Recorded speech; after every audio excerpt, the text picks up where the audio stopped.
The snow fell in perfect, HOA-approved flakes over Pineview Estates, Colorado.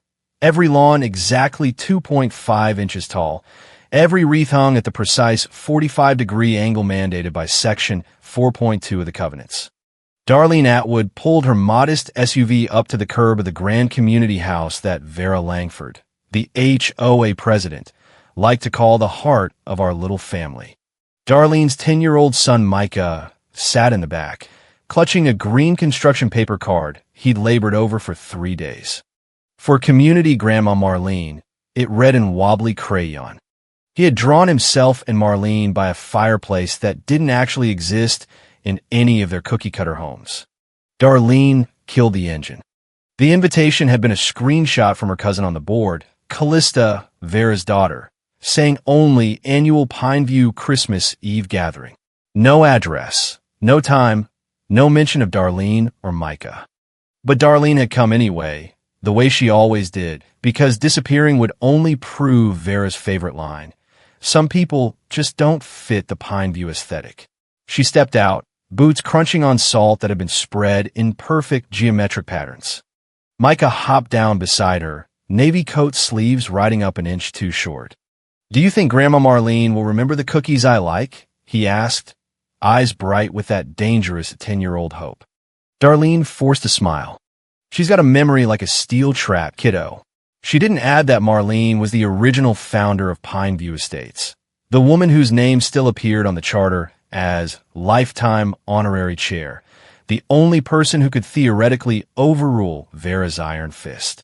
They walked up the shoveled path lined with motion sensor lights that clicked on in sequence like soldiers at attention. A wooden welcome board stood by the door, gold foil names typed in perfect font. Every resident on the block was listed. Except theirs. Micah pointed. "Why isn't our name on the sign?" Darlene swallowed the knot in her throat. "Looks like they ran out of space, buddy." He nodded, still believing adults were better than they were. Inside, the air smelled of cinnamon, cloves, and Vera's signature lavender perfume that somehow managed to smell expensive and petty at the same time. Heads turned. A few neighbors offered tight smiles. No hugs.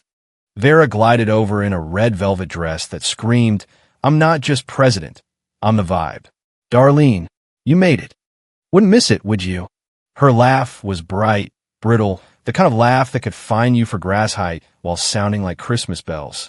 Callista appeared at her mother's elbow, flipping through the annual Pineview photo album like it was the Bible. "Look, everyone, here are all the good shots from last year's tree lighting." Darlene leaned in. Page after page of smiling families, twinkling lights, snowball fights. Sheath and Micah were missing from every single one. Even the group shot had a razor-sharp crop line where her shoulder should have been. Micah, bless him, didn't notice. He was too busy scanning the room for Marlene. Darlene stepped back, voice steady. "I'll grab a drink." In the kitchen, Vera held court with her inner circle. "You still doing that army thing?" Vera asked, voice dripping with the polite disdain only HOA royalty could master. Before Darlene could answer, Callista chimed in, "Wow, dedication. Especially with so little appreciation from the community." Darlene tilted her head. "Some of us serve quietly. Others just serve themselves." The silence that followed tasted like victory and eggnog. She found Micah by the fireplace, still clutching his card, eyes wide with innocent pride. That was the moment the weight settled. Not for herself, but for him. Years of being the afterthought, the woman whose military career made Vera uncomfortable because it didn't match the pastel aesthetic. And now they were erasing her son, too. Not with shouting, with indifference. The softest, cruelest knife. Darlene stood in the corner, back to the wall, watching laughter bounce off vaulted ceilings while never touching them. She didn't rage. She took notes.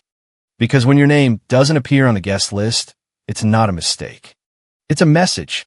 Micah's small voice cut through her thoughts. Why does no one talk to us like they talk to everyone else? No whining, just quiet confusion. She knelt, cupping his face. You stand your ground even when no one salutes you. That's what a real leader does. They moved toward the drink table. And Uncle Darlene barely knew leaned down to Micah. Hope you grow up tougher than your mom, kid. You'll need it in this neighborhood. Darlene stepped between them, voice calm as parade rest. What makes you think he needs your kind of toughness? The man backed off, muttering about resilience. Darlene took Micah's hand. Let's get some air. Outside on the porch, snow swirled in chaotic spirals. Micah leaned into her. When someone stops seeing your humanity, she whispered, the cold isn't just in the air. It's in their eyes. He didn't ask questions. At 10, he was already learning what family, neighborhood family, could do. Back inside, the white elephant gift exchange began. Children's names were called one by one. Micah stood with his smudge card, waiting. Vera glanced past him, turned away. Callista presented her own niece with handmade mittens, Vera kissing the girl's forehead. This one always thinks of others. Micah slid his card into his pocket without a word. Darlene's grip on his shoulder tightened, not for comfort, but to steady the fury that burned low and steady. Later, a little cousin handed Darlene the same green card.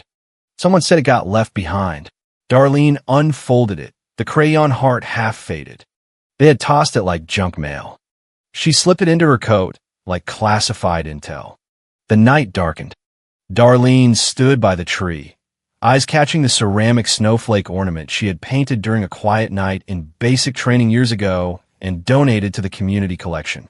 Now it wore a glossy tag, handmade by Callista. Micah reached for it.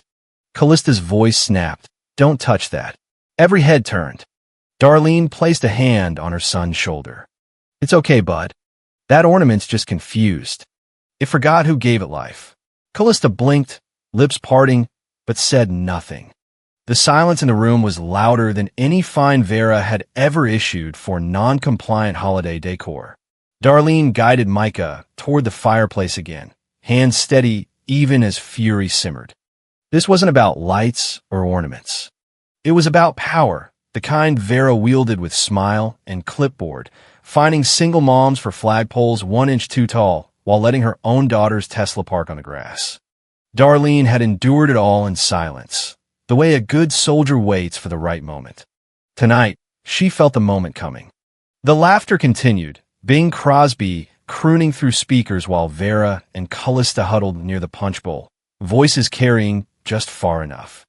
Three-way split of the Community Center Trust makes the most sense, Callista whispered. We've been here. She just pops in once a year, acting entitled. Darlene stepped into the light. Rightful? I didn't know Pine View came with entry tests. Vera didn't flinch. We're just protecting neighborhood values, dear. Darlene held their gaze. Values like cropping people out of photos? Or stealing credit for ornaments made in deployment? Callista crossed her arms.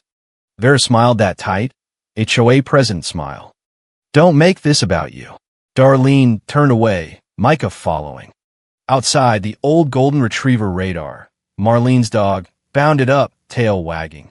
He nudged Darlene's thigh. Callista's voice sliced from the doorway. Get back here. Don't touch her. Radar whimpered, slinking away. Micah looked up, voice tiny. Even Radar's not allowed to like us. Darlene knelt, stroking the dog's head. It's not about him. Some people don't know how to handle what they can't control. Radar licked her fingers, remembering every quiet visit when no one else would talk to her. That was the click. This wasn't one party. It was a system. Petty fines, selective enforcement, whispered campaigns that had cost Darlene thousands in non-compliance fees while Vera's family broke every rule. Exclusion dressed up as community standards. Darlene had stopped asking for inclusion. She was done making excuses. She moved through the house like a ghost, collecting Micah's coat. No scene, no shouting, just quiet extraction. At the front door, Vera's voice cracked like a whip. Leaving already? We didn't even notice you arrived. Callista smirked behind her, sipping crystal. Darlene met Vera's eyes. That's the story of my life here, isn't it? Vera reached past her and slammed the door. The echo was final. Micah froze. Did I do something wrong, Mom? Darlene knelt, eyes level. No, baby. You did nothing wrong. It's how some people choose to love, and who they decide is worth it. She pulled him close while muffled laughter continued inside. They stepped into the snow, each footprint a declaration. Darlene wasn't walking out broken. She was walking out remembering exactly who she was. Back at the car, snow piling on the windshield, her phone buzzed. Instagram. Callista's post. The stolen ornament, captioned, "Love how she makes the family. Community, ornaments every year." Tagged Pineview Traditions. Darlene stared, fingers tightening. They hadn't just erased her. They had rewritten her. Then headlights swept the driveway. A sleek black SUV rolled up. Clayton, Marlene's longtime driver, stepped out in press coat and gloves. He removed his hat, saluted crisp and perfect. "General Atwood, your aircraft is on standby, ma'am." "Mrs. Marlene instructed me to escort you personally." The porch light caught the moment. Curtains twitched. Inside, laughter died mid-sentence. Vera stood frozen, one hand gripping a chair. Callista's wine glass trembled. "Wait, did he say General?" The television above the fireplace flickered on by itself. Marlene's face filling the screen, silver hair pinned, eyes sharp as bayonets. "Is this thing on?" "Good." Her voice boomed through the HOA sound system like a court-martial. "I saw everything. This is my community. Who gave you the right to dismiss my guest, my granddaughter?" Vera stammered. "Mother, it's not. Don't lie to me, Vera. You've spent years finding her, cropping her out, whispering she doesn't belong. I know the truth. You pushed her out." Gasps rippled. Marlene continued, steel in every syllable. "Effective immediately, I am revoking your presidency under the original charter I wrote. The Community Center Trust, the Rule Enforcement Fund, everything I still control, transfers to General Darlene Atwood. She served this country while you serve spreadsheets. Pineview needs leaders who understand real service." A glass shattered. People started moving toward coats. Vera's face drained of color. Callista clutched her phone like a lifeline. Darlene didn't speak. She simply returned Clayton's salute, helped Micah into the car, and drove away as the estate lights faded behind them.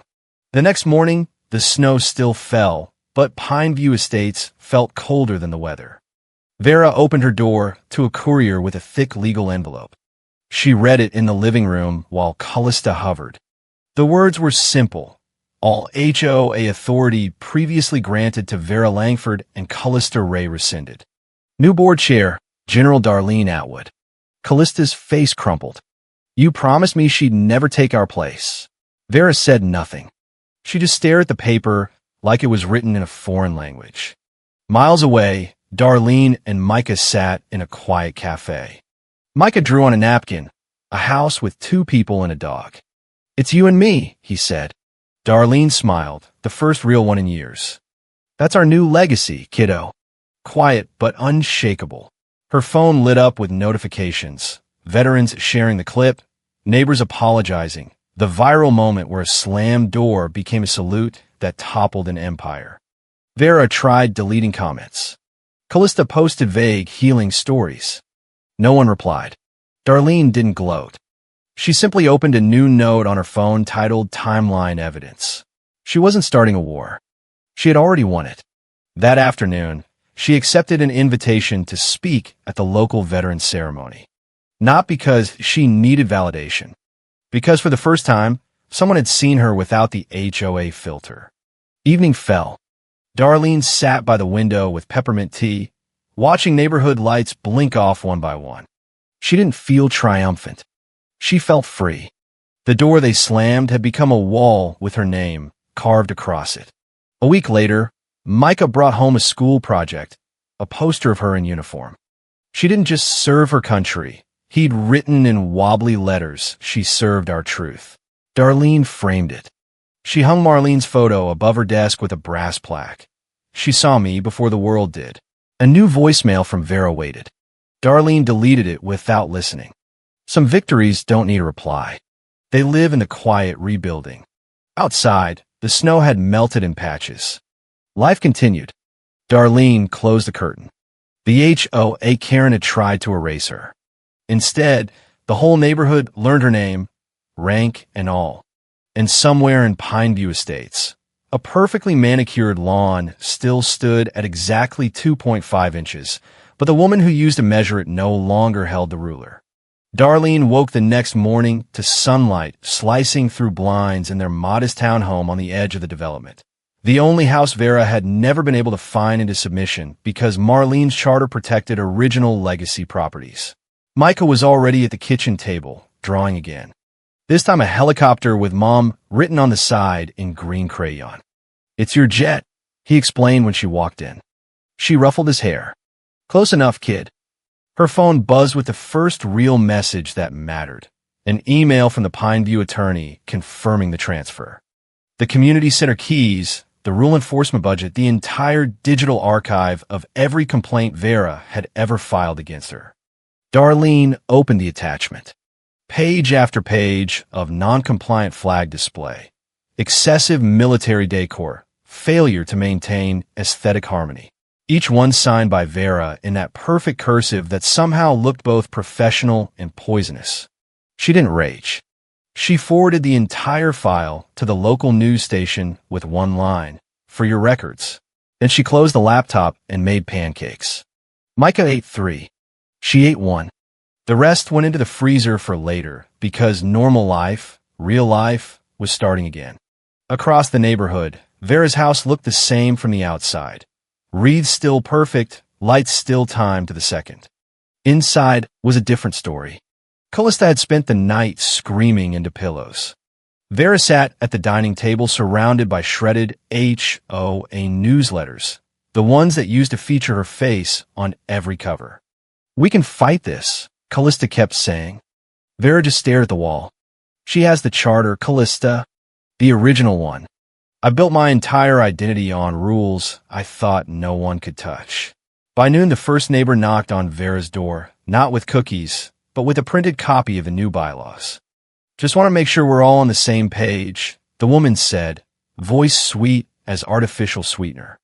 Vera slammed the door so hard the wreath fell off its hook.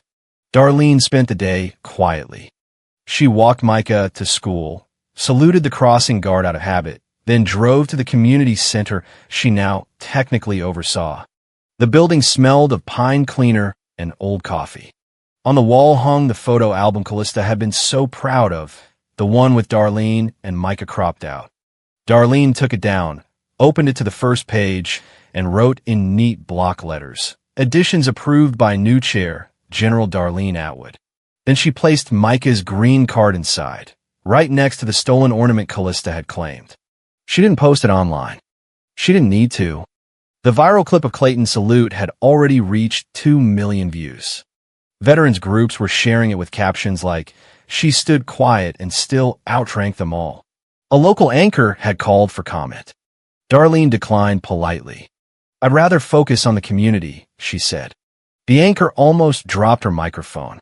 Vera tried damage control the only way she knew how, posting a long, passive-aggressive Facebook update about choosing peace during the holidays and misunderstandings between neighbors. It got 3 likes, 2 of them from accounts Darlene suspected were bots. Callista's story about healing being messy disappeared after 30 minutes when even her own friends stopped replying.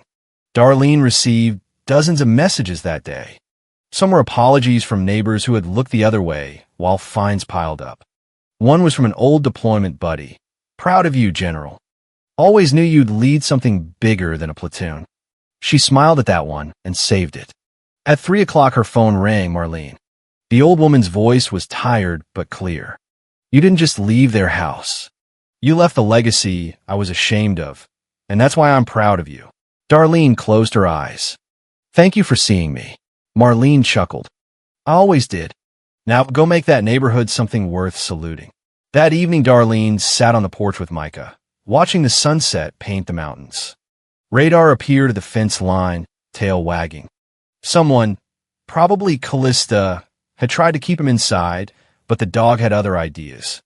Darlene opened the gate. Radar bounded straight to Micah, licking his face until the boy giggled so hard he fell backward in the snow. Even dogs know who the real boss is, Micah said, scratching Radar's ears. Darlene laughed for the first time in what felt like years. Some people never learn. The next morning, the local paper ran the headline, HOA president demoted after military mom's rank revealed. Vera's photo was front and center, looking like she'd aged 10 years overnight. Darlene read it once, folded the paper, and used it to line the bottom of Micah's hamster cage. Poetic justice in rodent form. She spent the week quietly rewriting rules. No more measuring grass to the millimeter. No more fining families for having flags bigger than tasteful. Instead, new guidelines encourage community service, actual service, not just posting filtered photos. The first event she planned was a veterans pancake breakfast open to every resident. No clipboard required. Vera watched from her window as neighbors carried folding chairs toward the community center. She didn't come. Callista posted a selfie from a wellness retreat that everyone knew was just her hiding at her boyfriend's condo 2 towns over. Darlene stood at the head of the breakfast line in civilian clothes, flipping pancakes while Micah handed out syrup packets. An elderly neighbor who had once crossed the street to avoid her now shook her hand. "I'm sorry I believe the stories." Darlene smiled. "Stories are easy. Truth takes longer." By the end of the week, the new board, 3 neighbors Darlene had quietly vetted, voted unanimously to remove every fine ever issued against her. The checks arrived in the mail, crisp and satisfying. She deposited them into Micah's college fund without ceremony. One evening, Vera's car rolled past Darlene's house slower than necessary. Darlene stood on the porch, arms crossed, Radar at her side. Vera didn't wave. She just kept driving, the perfect HOA president reduced to a ghost in her own kingdom. Darlene turned to Micah, who was building a snow fort in the front yard. Irregular, lopsided, and completely against every former rule. "Looks perfect," she told him. He grinned. "It's ours." That night, she opened the final envelope from the attorney. Inside was a single line from Marlene. "You stood alone, but never unseen." Darlene folded it, placed it in the same drawer as Micah's original card, and turned off the lights. The neighborhood slept under fresh snow. Somewhere in the distance, a flagpole creaked in the wind. Darlene's flag, flown at full staff, regulation size, and completely, gloriously, non-compliant with the old regime. The following Monday, the community center bulletin board was transformed. Gone were Vera's color-coded notices about proper wreath sizing. In their place, Darlene had pinned a simple sign: "All voices welcome. All flags welcome. All neighbors welcome." Underneath, she added in her own handwriting, "No clipboard required." Word spread faster than Vera's old gossip network. By Wednesday, every lawn in Pineview had at least one rebel element. Someone's kid had left a toy truck on the grass. Another house flew a slightly crooked flag, and no one received a single fine.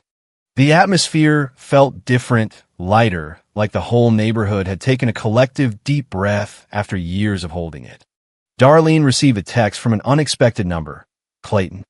Mrs. Marlene asked me to check on you. Also, the jet is still on standby if you ever want to take Micah somewhere warm." She smiled and replied with a single thumbs-up emoji. Some offers didn't need long answers. Micah came home from school with a new bounce in his step. His teacher had pulled him aside after class. "Your mom is kind of a big deal, huh?" Micah had shrugged. "She's just mom." But the pride in his eyes when he told Darlene the story was brighter than any HOA Christmas light. Across town, Vera sat in her living room, surrounded by half-packed boxes. Callista had already moved out, claiming she needed space to heal. The truth was simpler. No one wanted to be associated with a woman who had tried to erase a general from the block party. Vera scrolled through her phone, watching the clip of Clayton's salute on repeat. Each time the word general left his mouth, her stomach twisted tighter. She typed a message to Darlene, deleted it, typed again, deleted again. Finally, she settled on one line. "I may have misjudged the situation." She stared at it for 10 minutes before deleting that too. Some apologies arrived too late to matter. Darlene spent her evenings reviewing the old complaint files. She didn't do it for revenge. She did it for closure. Every petty citation had a pattern, Vera targeting single parents, military families, anyone who didn't match the pastel-perfect image. Darlene compiled the worst examples into a single report and quietly shared it with the new board. No drama, just facts. The board voted to issue refunds to every affected family. The checks started arriving the next week. One afternoon, Darlene found herself at Marlene's private residence, the actual big house on the hill that overlooked the entire development. The old woman sat on the sun porch wrapped in a blanket, radar at her feet. "You did good, General," Marlene said without preamble. "I knew you would." Darlene sat beside her. "I didn't want the power. I just wanted my son to have a neighborhood that didn't treat him like an afterthought." Marlene nodded. "That's why I gave it to you. Power is wasted on people who crave it. It's earned by people who never asked for it." They sat in comfortable silence while snow fell softly outside. Radar snored. For the first time in years, Darlene felt the weight she'd carried lift completely. Back home, Micah was waiting with another drawing. This one the whole neighborhood. Every house a different color, flags flying at crazy angles, kids playing in the street without fear of citations. "It's how it should look," he explained.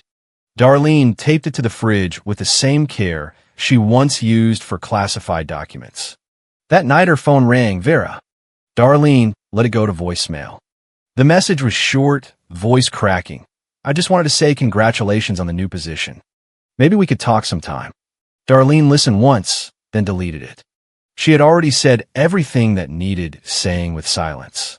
The following weekend, the community held its first official event under new leadership, a flag-raising ceremony for all veterans in the neighborhood. Darlene stood at the pole in dress uniform for the first time publicly. Micah held the rope beside her.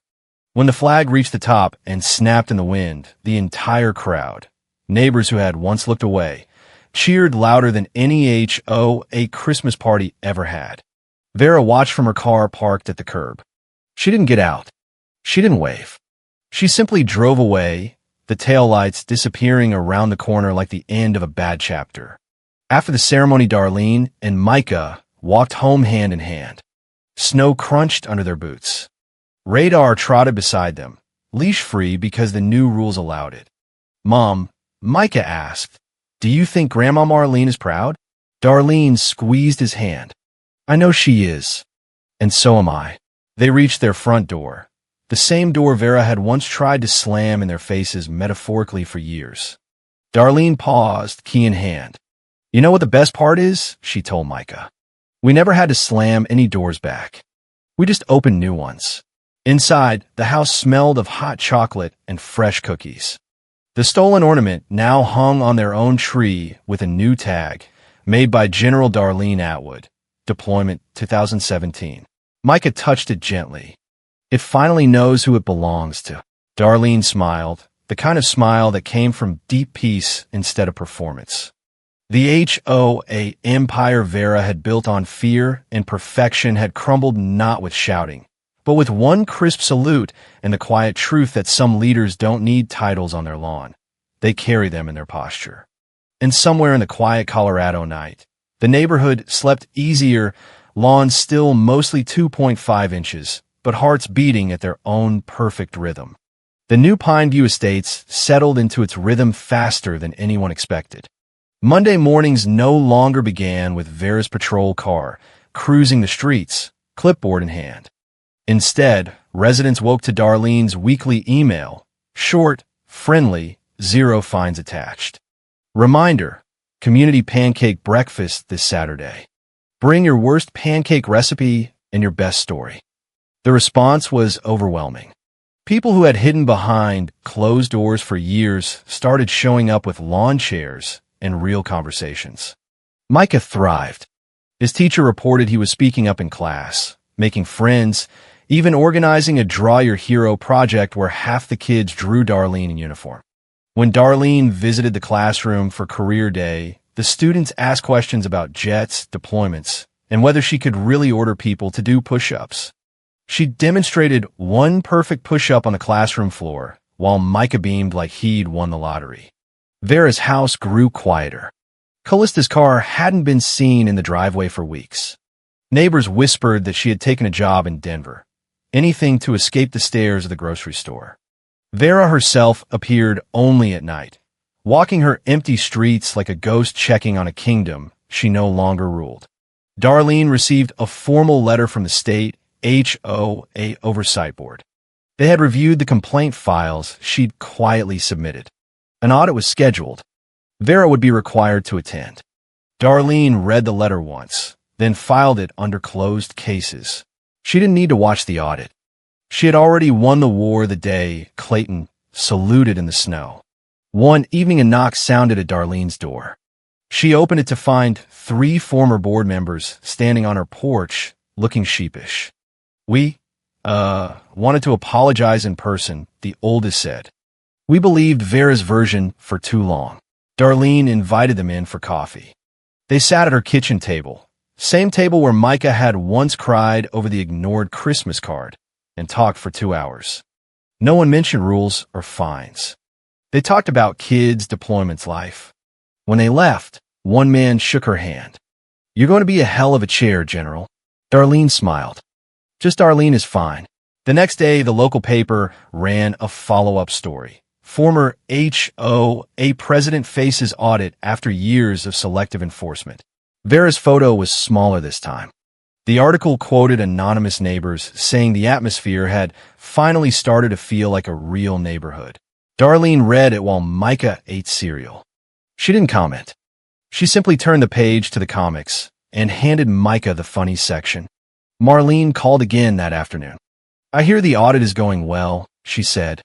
"You don't have to attend, you know. You've already done enough." Darlene laughed softly. "I'm not going for revenge.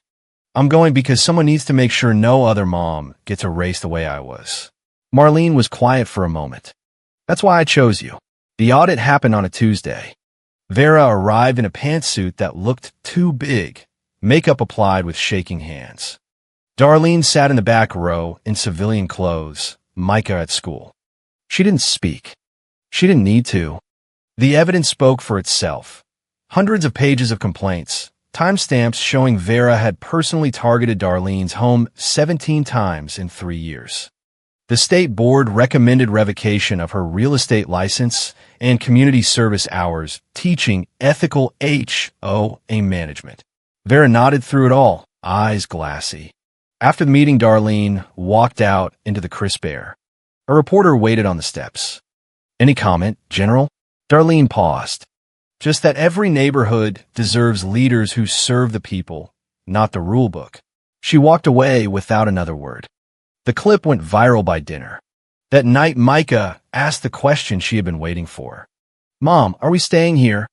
Darlene knelt in front of him. "We're staying, but we're staying on our terms. No more hiding. No more being invisible." He hugged her tight. "I like that plan." The following weekend, the community center hosted its first free Veterans Resource Fair. Darlene stood at the welcome table handing out information packets. Neighbors who had once crossed the street now stopped to shake her hand.